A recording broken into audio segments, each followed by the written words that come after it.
The sun was soft that afternoon, spilling a golden glow over the sprawling estate.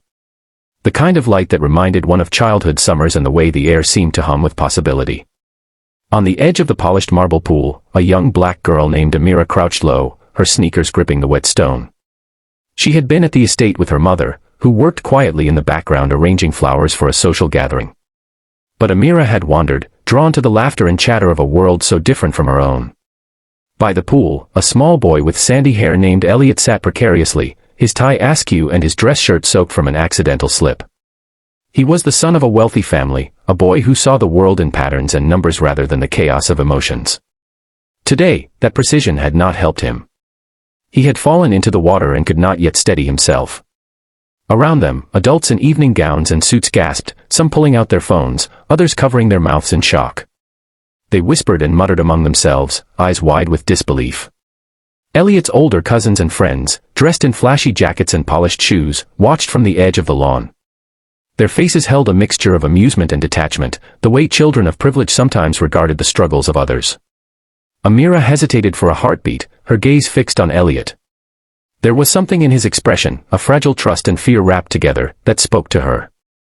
Without overthinking, she lunged forward, splashing into the pool beside him.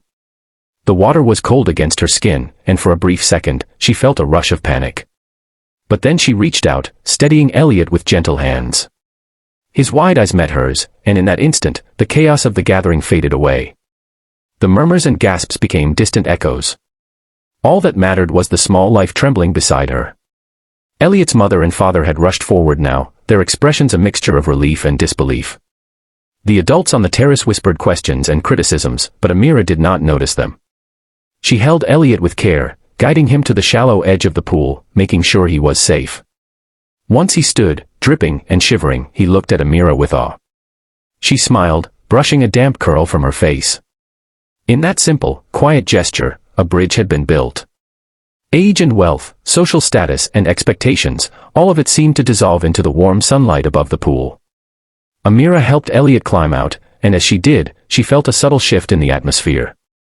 The laughter of the other children, once teasing, quieted down. A few of the adults, those who had only moments ago been judging her, nodded slowly in recognition of courage.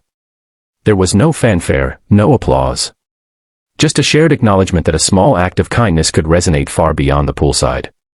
Elliot wrapped his arms around himself, still shivering. His parents moved to him, gently drying his hair and clothing, murmuring reassurances. And in that moment, Elliot looked at Amira again, a gratitude deeper than words. He may have been surrounded by a world that valued money, appearances, and social advantage, but he now saw that true bravery could come from a place entirely unexpected. Amira stood by the pool, watching. She remembered her own mother's words about kindness, about stepping forward even when the world seemed to watch and judge. She thought of the summers she had spent listening to her grandmother's stories, stories that were never about wealth or status, but about heart and integrity. In that brief encounter, she had become part of a story much bigger than herself, one that would linger in her memory for years to come. As the gathering slowly resumed, Elliot's cousins approached him hesitantly. There was no teasing this time, no laughter at his expense. Instead, he smiled, a shy, genuine smile that reflected the warmth of Amira's courage. The adults, some still whispering among themselves, began to understand what had happened. It was not just a rescue from a pool.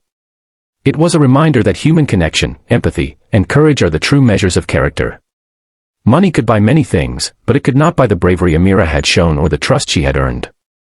Elliot and Amira exchanged a few quiet words, simple things that anyone could understand, yet profound in their resonance. A bond had been formed, a moment suspended in time, where differences did not matter. Age, race, status, and background all fell away, leaving only the purity of a human act. That evening, as the sun dipped lower and cast long shadows over the estate, Amira and her mother returned home. But the memory of the poolside, of the small boy she had helped, remained vivid. It was a story she would carry quietly in her heart, a story she would share one day, softly, with those who would understand. Elliot, too, would carry it with him. In the years to come, whenever he faced challenges or felt isolated, he would remember the warmth of that moment, the strength of a young girl who acted without fear, and the gentle courage that made all the difference in his life. And sometimes, life gives us these moments to remember what truly matters. It is not wealth, power, or recognition. It is the quiet bravery of a heart willing to reach out, the willingness to act with kindness when the world expects hesitation. That afternoon by the pool, Amira and Elliot learned this timeless lesson together. To all our listeners, life will present moments where you can step forward.